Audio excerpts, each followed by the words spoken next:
আর্জেন্টিনার দলের আছে লিওনেল মেসি, আর ব্রাজিলের আছে নেইমার, আর ক্রিস্টিয়ানো রোনালদো আছে পর্তুগালের, আর ফ্রান্সের আছে এমবাপ্পে।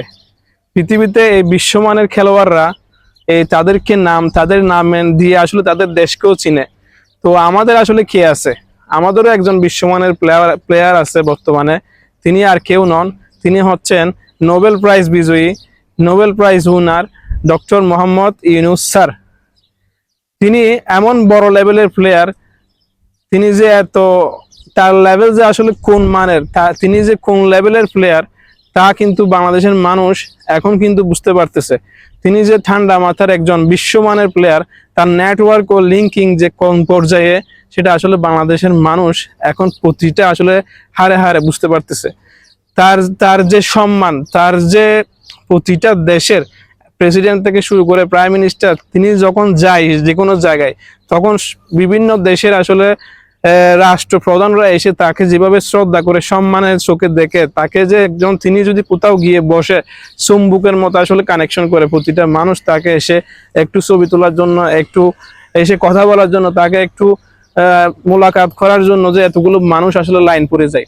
তার মধ্যে একজন বিশ্বমানের প্লেয়ার যিনি মেসি, লিওনেল মেসি, তিনিও কিন্তু এই ডক্টর মোহাম্মদ ইউনূসের সাথে দেখা করার জন্য, সাক্ষাৎ করার জন্য, মোলাকাত করার জন্য তিনিও কিন্তু লাইনে দাঁড়িয়েছিলেন। তো আজকে আমরা এমন একজন বিশ্বমানের প্লেয়ারকে, গ্লোবাল একজন প্লেয়ার, যার নেটওয়ার্ক যে এত বিস্তৃত এবং যে এত বিশাল, তার লিঙ্ক যে এমন কোনো দেশে নাই, ইউরোপ থেকে শুরু করে পুরো পশ্চিম থেকে পূর্ব পর্যন্ত, পূর্ব থেকে পশ্চিম পর্যন্ত এমন কোনো দেশ আছে বাকি আছে, আমার মনে হয় না যে ডক্টর মোহাম্মদ ইউনূসকে, আমাদের রাষ্ট্রপ্রধান বর্তমানে ডক্টর মোহাম্মদ ইউনূস স্যারকে আসলে রেসপেক্ট করে না বা সম্মান করে না, শুধুমাত্র ইন্ডিয়া ছাড়া।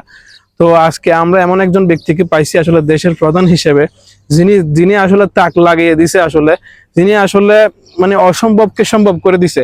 যে এমন একজন প্লেয়ার বাংলাদেশে আছে বর্তমানে, যাকে আমরা আসলে আরো অনেক লং টাইমের জন্য আসলে চাই। আমরা চাই এমন একটা দেশ তৈরি হোক, যে দেশটা আসলে সোনার বাংলায় পরিণত করবে।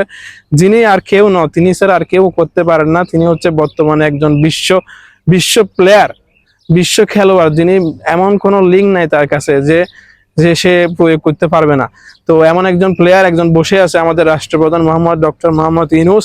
তো আমরা চাই তিনি অনেক লং টাইমের জন্য দেশের যে কাজে তিনি দায়িত্ব নিছেন, সেই দায়িত্ব যেন তিনি চালিয়ে যাক। আমরা আসলে আর কোনো নির্বাচন চাই না, এমন কোনো নির্বাচন আসুক যা আমাদের এই উন্নয়নের ব্যাঘাত ঘটাতে পারে। সো আমরা চাই এই উন্নয়ন যেন ধীরে ধীরে আরো আরো আরো আরো ডেভেলপ হোক।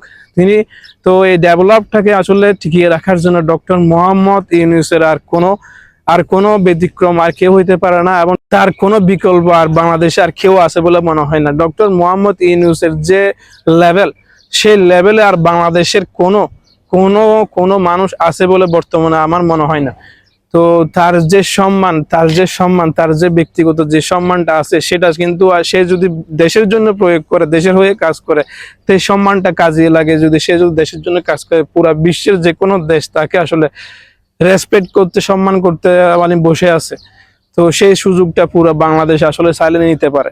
তো আমরা চাই আসলে ডক্টর মোহাম্মদ ইউনূস স্যার আমাদের দেশের হয়ে অনেক বছর কাজ করুক।